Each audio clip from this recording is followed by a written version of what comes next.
बिस्मिल्लाहिर्रहमानिर्रहीम। आप हजरात के सामने एक मसला पेश कर रहा हूँ। मसला बड़ा छोटा है, नाजुक है। ध्यान और तवज्जो से सुनना और वीडियो को स्किप करने की कोशिश मत करना, क्योंकि मसला पहले बता दिया जाएगा लेकिन उसकी हैयत क्या होगी ये आखिर तक समझ में आएगी।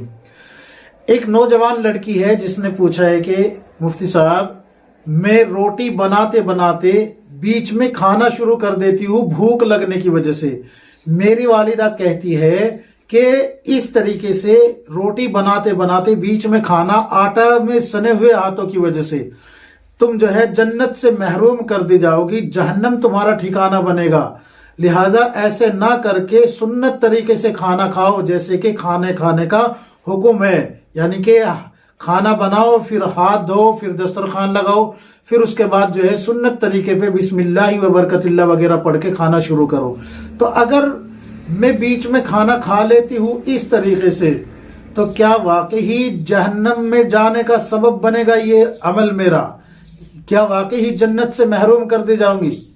तो देखिए, ये जो किताब है खवातीन के फिक़ही मसाइल, इस किताब में सफ़ा नंबर 176 177 आप खोल के देखें, आपको बिल्कुल हूबहू यही मसला मिल जाएगा जो पूछा गया है।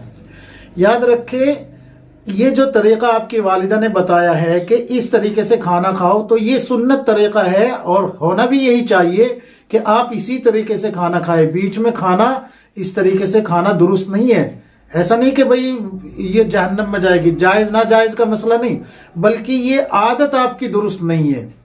ये आदत आपकी दुरुस्त नहीं है। कल जो है आपकी वालिदा की तरबियत पे, जब आप अपने ससुराल जाएगी, वहां पर आपकी वालिदा की तरबियत पे उंगली उठेगी। आपके ससुराल वाले कहेंगे कि भाई ये बहू कैसी आ गई घर में, ये किचन में घुस के खाना खाती रहती है, बनाते बनाते घर की सारी बरकत खत्म कर दी, क्योंकि जहालत तो आज अवाम में पैर पसार चुकी है। तो आप अपनी वालिदा को रुसवा या बदनाम करने का सबब बन जाएगी। लिहाजा आपकी वालिदा जो आपको तरगीब दे रही है कि सुन्नत तरीके से खाना खाए, मुकम्मल खाना तैयार करने के बाद दस्तरखान लगाए, हाथ धो के आए और फिर जो है दस्तरखान के करीब बैठ के खाना खाए, ये तरीका आपकी वालिदा जो बता रही है बिल्कुल दुरुस्त है। आपको ऐसा ही करना चाहिए। रहा ये मसला कि जन्नत से महरूम कर दी जाएगी और जहन्नम से, तो आपकी वालिदा ने ये मसला बिल्कुल गलत बताया है। इसकी शरीयत से कोई हकीकत नहीं है। कुरान करीम में 6666 आयतें हैं, किसी एक आयत में भी ये नहीं मिलता कि अल्लाह तबारक व तआला ने कहीं ये कहा हो कि भाई कोई औरत अगर खाना बनाते हुए बीच में खा लेगी तो वो जन्नत से महरूम करके जहन्नम में फेंक दी जाएगी। ऐसी कोई आयत नहीं मिलती। कुतुब हदीस में रसूलुल्लाह सल्लल्लाहु अलैहि वसल्लम की कोई हदीस ऐसी नहीं मिलती जिसमें यह कहा गया हो कि कोई औरत अगर खाना बनाती हुई बीच में खा लेगी तो वो जन्नत से महरूम करके जहन्नम में फेंक दी जाएगी। ऐसी कोई अहदीस भी नहीं मिलती। फिक़हा में भी कोई ऐसा मसला नहीं मिलता, कहीं पर भी नहीं मिला। याद रखे, कहीं पर भी नहीं है।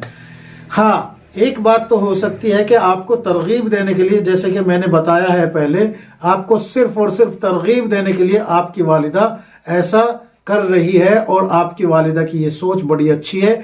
लेकिन ये जो मसला आपकी वालिदा ने बताया ये बिल्कुल गलत है। इस पे आपकी वालिदा को तौबा करनी चाहिए। अगर ये लोगों तक पहुंच चुका है मसला, तो फिर इसको जो है रुजू करे आपकी वालिदा, कहे कि भाई मैंने अब सिर्फ अपनी बच्ची को तरगीब देने के लिए ऐसा कहा है, इसकी असल कुछ नहीं है, शरीयत से इसका कोई ताल्लुक नहीं है। और हो सके तो हमारे इस वीडियो को वहां तक पहुंचाने की कोशिश करें जहां तक आपकी वालिदा ने ये मसला पहुंचा दिया है। अल्लाह तबारक व तआला हम सबको किताब और सुन्नत के मुताबिक जिंदगी गुजारने की तौफीक अता फरमाए। याद रखे, जो आपकी वालिदा ने मसला बताया है कि जन्नत से महरूम करके जहन्नम में फेंक दी जाएगी, इसकी कोई हकीकत नहीं है। अगर आप बीच में खाना खा लेती है तो खाना बिल्कुल जायज है, दुरुस्त है, लेकिन आदत ठीक नहीं है ये आपकी। इसलिए आदत को बदलिए। आगे आपको ससुराल भी जाना है ताकि आपका घर खराब ना हो। अल्लाह रब्बुल इज्जत हम सबको किताब और सुन्नत के मुताबिक जिंदगी गुजारने की तौफीक अता फरमाए। आमीन या रब्बुल आलमीन।